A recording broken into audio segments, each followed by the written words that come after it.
Bismillahirrahmanirrahim. Assalamu alaikum dear students. Myself Mohammad Said Rehan and you're watching Study with Hussain.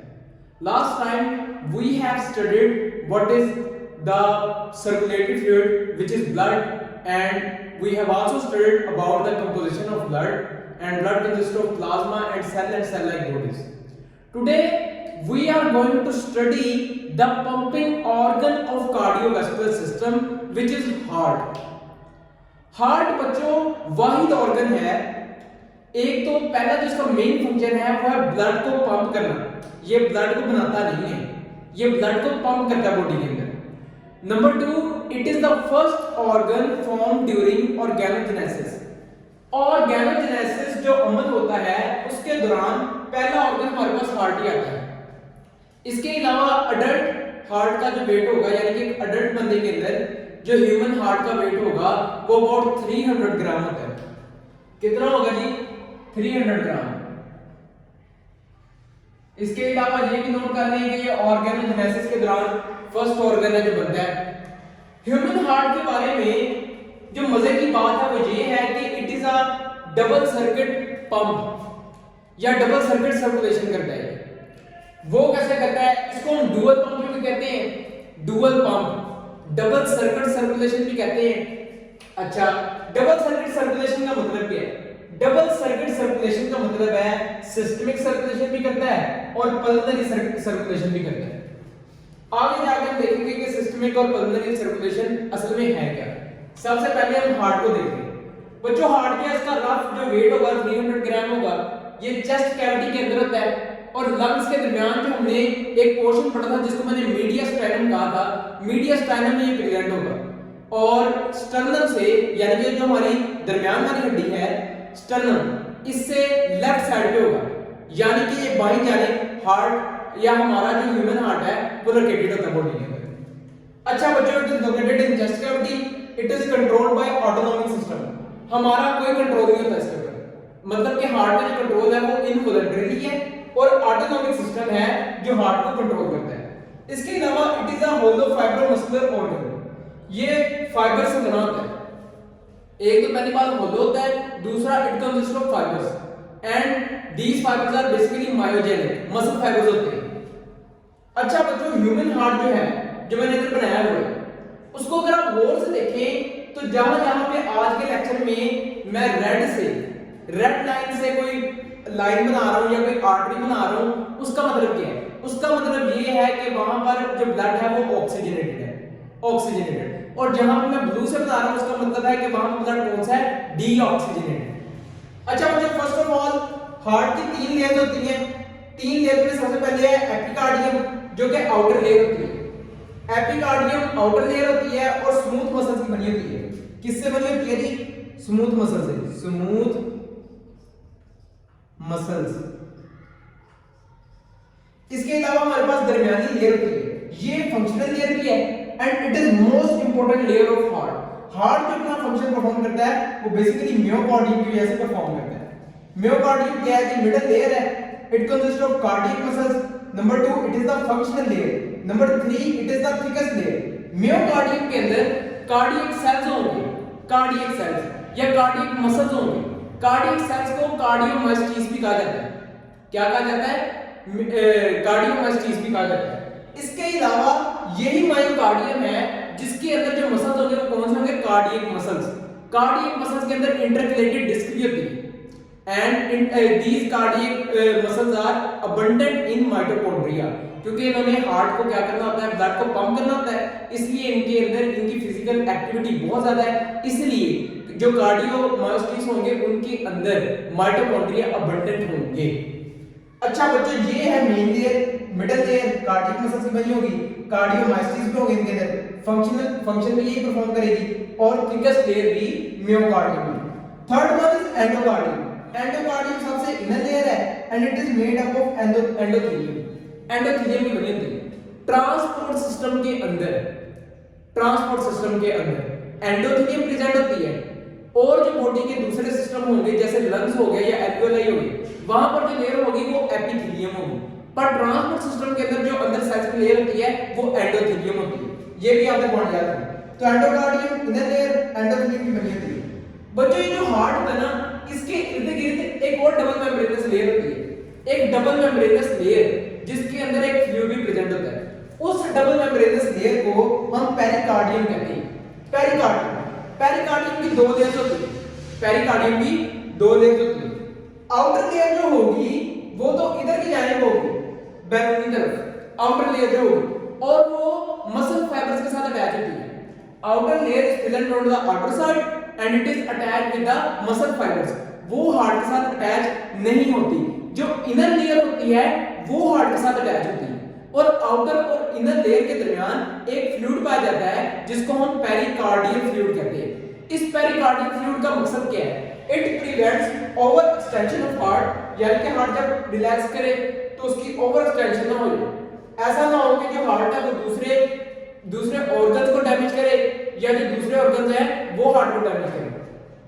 दूसरी बात, pericardial fluid होगा जिसकी वजह से हार्ट की कंट्रैक्शन और रिलैक्सेशन को चेक किया जाएगा।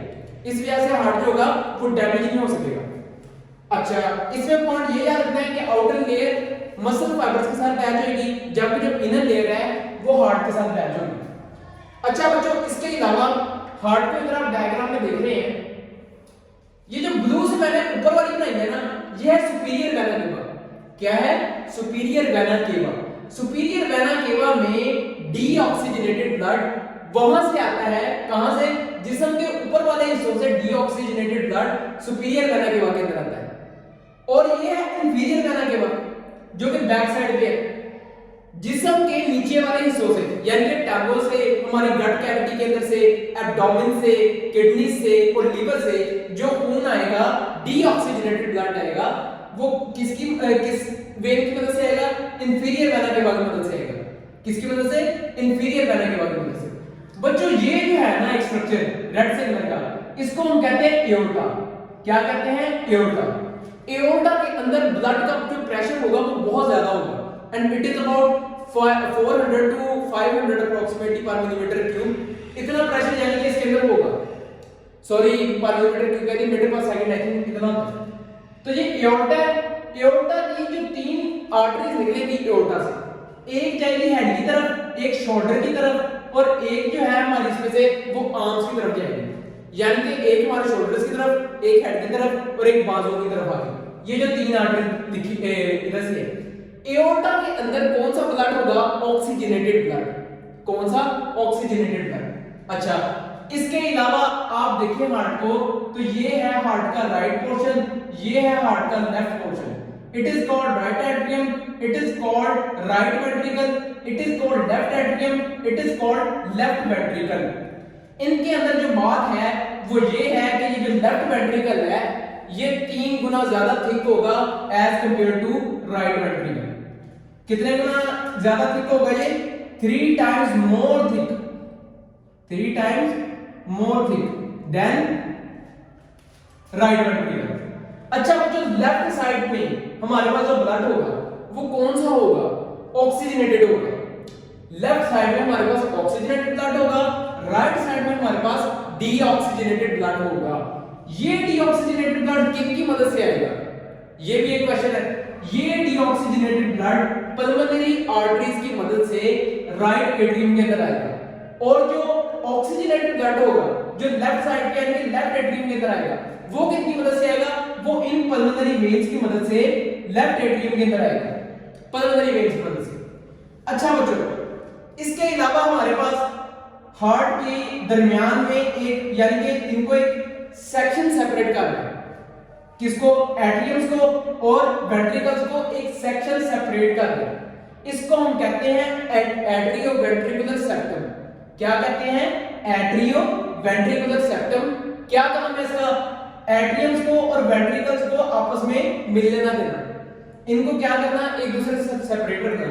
अब जो हमारे पास एक डिजीज है सियानोसिस नाम है उसका, हम ब्लू बेबीज भी कहते हैं। उसमें बेसिकली बच्चों क्या होता है, उसमें दोनों आर्टरीज के दरमियान एक हमारे पास सुराख होता है जिसको हम फोरामन एट्रिशियम कहते हैं।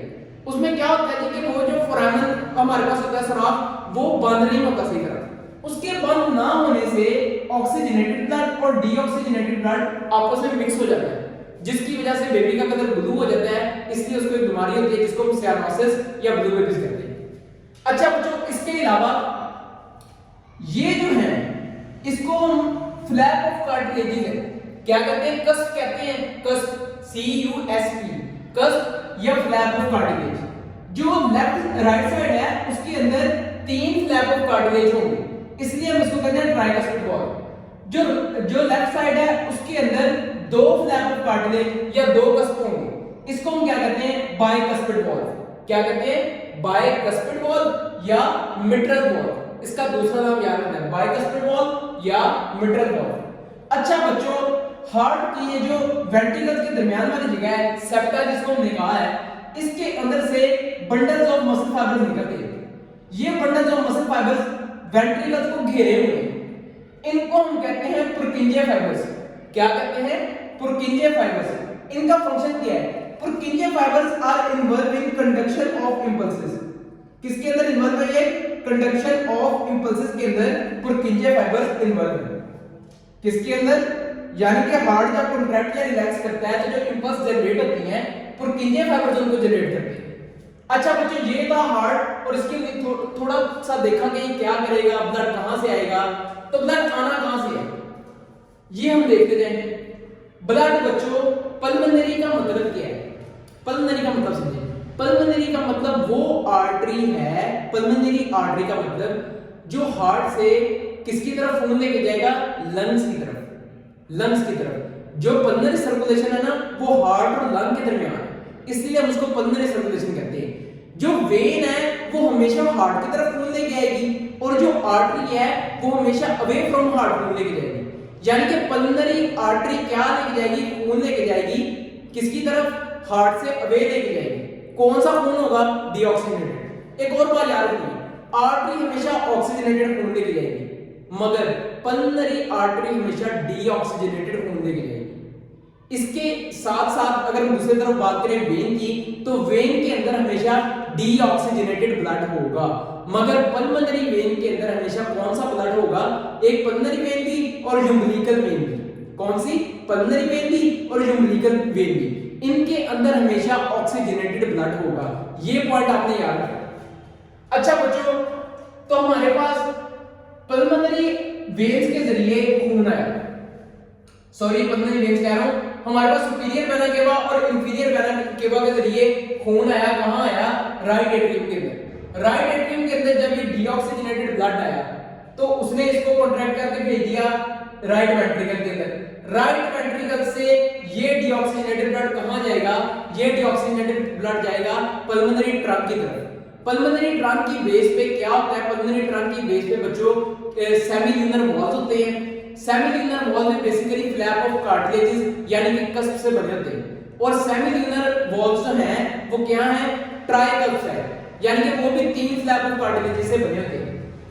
अच्छा बच्चों, पल्मोनरी ट्रंक के जरिए फिर वो खून कहां चला जाएगा, वो खून चला जाएगा लंग्स की तरफ और दूसरी तरफ लंग्स से पल्मोनरी वेन्स खून लेके आएंगी हार्ट की तरफ।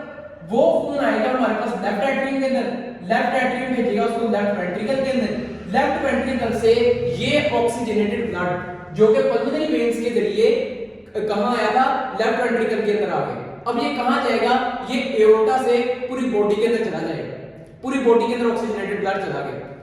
अच्छा बच्चों, ये जो ऑक्सीजनेटेड ब्लड पूरी बॉडी के अंदर चला गया एओर्टा की मदद से, तो मजे की बात ये है कि जो पल्मोनरी ट्रंक की बेस पे क्या थे, कस्प थे जिसको हमने फ्लैप ऑफ कार्टिलेज कहा। एओर्टा की बेस पे भी सेमिल्यूनर वॉल्स होते हैं और वो भी ट्राइकस्प होते हैं, यानी कि उनके अंदर भी 3 फ्लैप ऑफ कार्टिलेज होते हैं। अच्छा, इसके अलावा बच्चों एक और बात कि ये जो मैंने ट्राइकस्पिड वॉल्व और बाइकस्पिड या मिट्रल वॉल्व का, ये होते क्या हैं बच्चों, ये फॉर एग्जांपल आप इसको फ्लैप्स कह दें, ये वही फ्लैप्स हैं कौन से, ट्राइकस्प फ्लैप्स या बाइकस्प फ्लैप्स या मिट्रल वॉल्व्स। ये 3 फ्लैप्स हैं, ये 3 फ्लैप्स कॉर्डियल टेंडने की मदद से, कॉर्डियल टेंडने क्या है, these are basically connective tissues. ये क्या हैं, कनेक्टिव टिश्यूज हैं, कनेक्टिव टिश्यूज। ये फ्लैप ऑफ कार्टिलेजेस जिनको हमने ट्राइकस्पिड वॉल्व कहा, ये कॉर्डियल टेंडने की मदद से पेपिलरी मसल्स के साथ जुड़े होते हैं। किनके साथ जुड़े होते हैं, पेपिलरी मसल्स के साथ। पेपिलरी मसल्स क्या है, papillary muscles are basically extensions of right ventricle. Right ventricle की एक्सटेंशन को क्या कहते हैं? Capillary muscles. अच्छा, एक और बात याद रखनी है, अगर द फ्लैप ऑफ कार्टिलेज 3 है यानी कि ट्राइकस्पिड वॉल्व है, तो कॉर्डिया टेंडन में कितने होंगे? 3 होंगे, और इसके साथ कैपिलरी मसल्स कितने होंगे? 3 होंगे।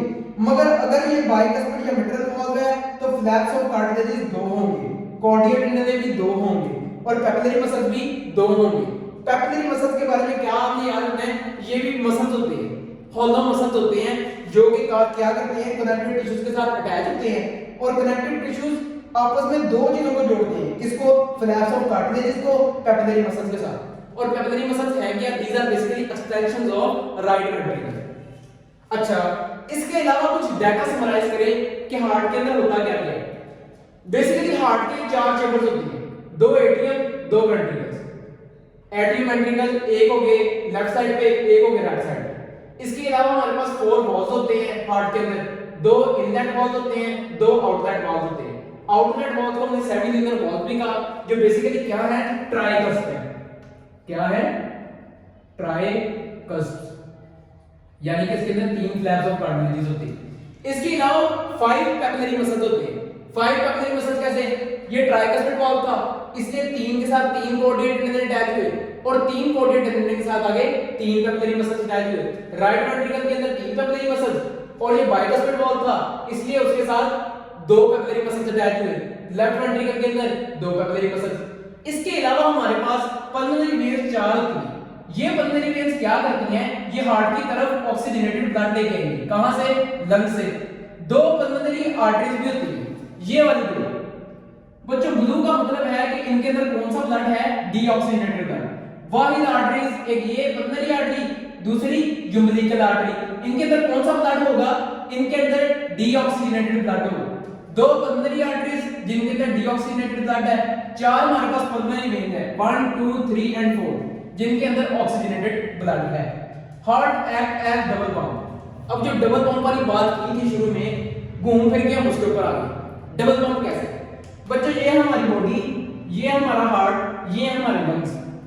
अब होगा क्या? सबसे पहले हार्ट जो है वो पंप करेगा ऑक्सीजनेटेड ब्लड को, ऑक्सीजनेटेड ब्लड को, रेड का मतलब है ऑक्सीजनेटेड ब्लड। ऑक्सीजनेटेड ब्लड को हार्ट पंप करेगा बॉडी की तरफ। अच्छा, इसके बाद क्या होगा? बॉडी उस ब्लड में से ऑक्सीजन ले लेगी और उसको डीऑक्सीजनेटेड कर देगी, डीऑक्सीजनेटेड कर देगी। ये डीऑक्सीजनेटेड ब्लड बॉडी से हार्ट की तरफ आएगा through superior vena cava and inferior vena cava. अच्छा, ये जो सर्कुलेशन थी ना, इसको हम कहते हैं सिस्टमिक सर्कुलेशन।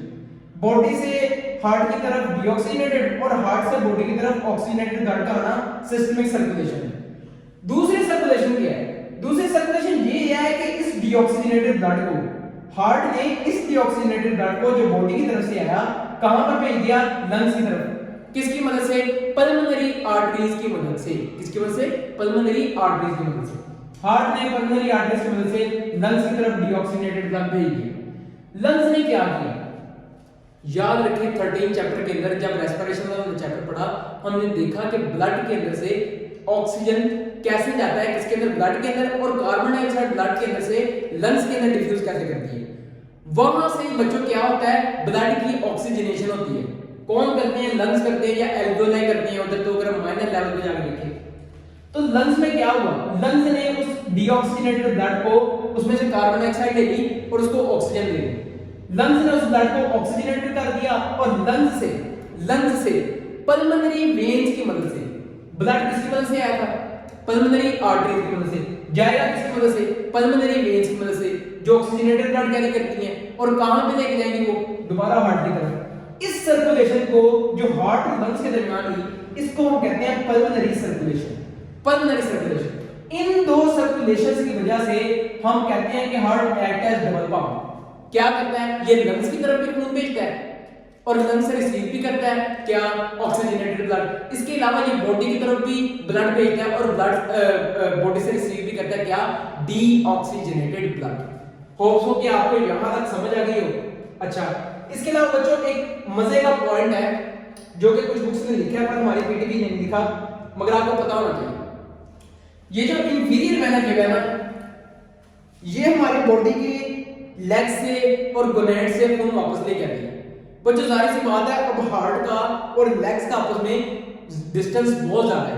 अब लेग्स से बाज़ औक़ात खून पंप करने में मुश्किल होती है, तो अल्लाह ताला ने और कुदरत ने यानी कि कैसा निज़ाम रखा है कि जो हमारा काफ मसल है, काफ मसल कौन सा है? हैमस्ट्रिंग से नीचे वाला जो मसल होता है, वो वहां पर मसल क्रैम्प पड़ते हैं, उसको हम काफ मसल कहते हैं। काफ मसल जो है ना, it is also called second heart या peripheral heart of the body. कौन सा हार्ट? सेकंड हार्ट या peripheral heart of the body. बच्चों ये वेनस ब्लड को यानी कि जो डीऑक्सीजनेटेड ब्लड नीचे की तरफ होगा, काफ की तरफ होगा, टांगों में होगा, उसको ये पंप करता है किसकी तरफ? हार्ट की तरफ। यानी कि ब्लड को टांगों से दोबारा हार्ट की तरफ कौन पंप करता है? काफ मसल, जिसको हम सेकंड हार्ट या पेरिफेरल हार्ट भी कहते हैं। अच्छा, इसका भी आपने फंक्शन याद रखना है। वो आपसे पूछ सकता है पेरिफेरल हार्ट किसको कहते हैं या second heart of the body किसको कहते हैं। इसको क्यों कहा जाता है ये भी पता होना चाहिए कि ये वेनस ब्लड जो डीऑक्सीजनेटेड होगा उसको टांगों से वापस दिल की तरफ भेजता है। अच्छा बच्चों, ये तो हमने पढ़ लिया कि सिस्टमिक सर्कुलेशन कौन-कौन सी हैं और पेरिफेरल हार्ट किसको कहते हैं। नेक्स्ट जो हमारा टॉपिक है वो है ब्लड की सर्कुलेशन। ब्लड कहां-कहां जाता है और किस तरह वापस आता है, ये आपने याद रखना है।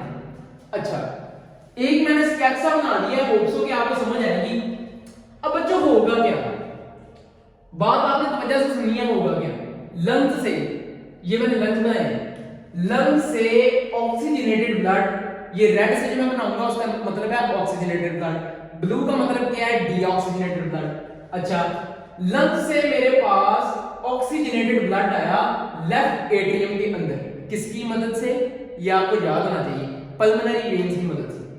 लेफ्ट एट्रियम के अंदर ये ऑक्सीजनेटेड ब्लड आया, इसके बाद ये लेफ्ट वेंट्रिकल के अंदर गया, लेफ्ट वेंट्रिकल से ये ऑक्सीजनेटेड ब्लड एओर्टा के अंदर गया, एओर्टा के ऊपर से बेसिकली 3 छोटी-छोटी सी आर्टरीज राइज हुई, जिन्होंने हेड, शोल्डर और आर्म्स की तरफ खून को भेजा। अच्छा, इसके अलावा अगर वो आपसे पूछे ऑक्सीजनेटेड ब्लड सबसे पहले किसकी तरफ जाता है, तो बच्चों ऑक्सीजनेटेड ब्लड सबसे पहले दिल की तरफ आता है, दिल की तरफ आता है। और दिल की तरफ उसको किसकी वजह से भेजा जाता है? Coronary arteries. कोरोनरी आर्टरीज वो 2 आर्टरीज हैं जो एओर्टा से अराइज होंगी और खून को दिल की तरफ लेके जाती है, दिल की तरफ लेके जाती है। ये पॉइंट आपने याद रखना है। कोरोनरी आर्टरीज होंगी जो इधर से अराइज होंगी और दिल की तरफ खून लेके जाएंगी। इसके बाद दिल पहले अपना सोचता है, बाद में किसी की तरफ खून भेजता है। इसके बाद जो ऑक्सीजनेटेड ब्लड होगा, एओर्टा पे एक एओर्टिक आर्क हमारे पास ना बनती है। एओर्टिक आर्क क्या होती है? 3 आर्टरीज निकलेगी और वो खून कहां लेके जाएगी?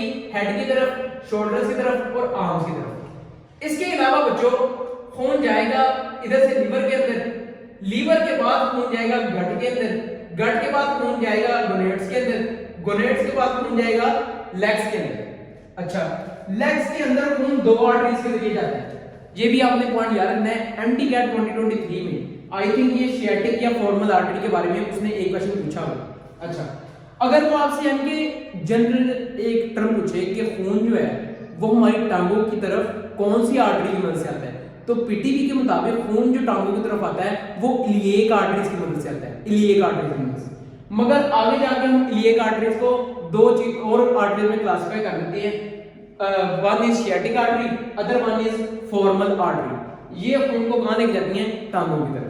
अच्छा बच्चों, अब अगली बात सुनिए, खून तो आ गया टांगों की तरफ, पूरी बॉडी के अंदर डिस्ट्रीब्यूट हो गया। अब खून को हमने क्या करना है? ब्लड हो गया डीऑक्सीजनेटेड, हमने ऑक्सीजनेटेड ब्लड दे दिया और बॉडी ने उसको यूज कर लिया उसके अंदर के ऑक्सीजन को, और कार्बन डाइऑक्साइड ब्लड में आ गई और वो हो गया डीऑक्सीजनेटेड। डीऑक्सीजनेटेड ब्लड कैसे जाएगा वापस? तो आइए देखते हैं कि डीऑक्सीजनेटेड ब्लड कैसे जाएगा वापस। बच्चों लेग्स के अंदर शियाटिक वेन और फॉर्मल वेन, पीटीपी ने दोबारा एक जनरल टर्म यूज किया, इलिएक वेन। इलिएक वेन कह रहे हैं या फॉर्मल वेन और शियाटिक वेन, इनसे पहले ब्लड आएगा, यानी कि जब काफ मसल ने ब्लड को नीचे से पंप किया तो फॉर्मल वेन और शियाटिक वेन की मदद से ब्लड आ गया। लेग से भी हमारे ब्लड निकला, लेग से भी ब्लड निकला, उसके बाद गोनेड से भी निकला, उसके बाद किडनी से भी निकला। किडनी की तरफ जो आर्टरीज जाती हैं उनको हम रेनल आर्टरीज कहते हैं, और जो किडनी से वेन्स निकलेंगी हार्ट की तरफ जाएंगी उसको हम क्या कहते हैं? उसको हम रेनल वेन्स कहते हैं। यहां से भी ब्लड निकला और उसके बाद गट से भी ब्लड निकला। लीवर से जो वेन निकलेगी उसको हम कहेंगे हिपैटिक वेन। क्या कहेंगे? Hepatic vein. और जो इधर से निकलेगी उसको मैंने कहा रेनल वेन कहें। क्या कहें? Renal vein. ये होगी जी रेनल आर्टरी। रेनल आर्टरी ये होगी रेनल। गट से भी खून निकल गया, लीवर से हिपैटिक वेन के जरिए खून आ गया। अच्छा, हेड शोल्डर आर्म्स जो ऊपर वाला हिस्सा है, यहां से खून भी आ गया, पर किसकी मदद से?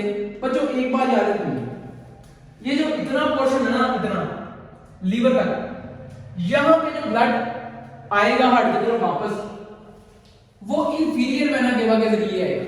यानी कि छोटी छोटी आर्टरीज मिलती रहती हैं और ये फिर एक बड़ी छोटी छोटी वेन्स मिलती रहती हैं और ये फिर एक बड़ी वेन क्रिएट करती हैं जिसको इंफीरियर वेना केवा कहते हैं। इसी तरह हेड, शोल्डर और आर्म्स में से जो हमारे पास डीऑक्सीजनेटेड ब्लड हार्ट की तरफ वापस आएगा, वो भी जो वेन्स छोटी छोटी होंगी वो मिलके एक बड़ी वेन बनाएंगी जिसको हमने सुपीरियर वेना केवा कहा। सुपीरियर का मतलब ऊपर वाला, इंफीरियर का मतलब नीचे वाला। Superior vena cava deoxygenated blood head, shoulder और आर्म से, जबकि इंफीरियर वेना केवा हमारी लेग से, गट से, किडनी से और लीवर से ब्लड लेकर कहां पहुंच जाएगी? राइट एट्रियम में।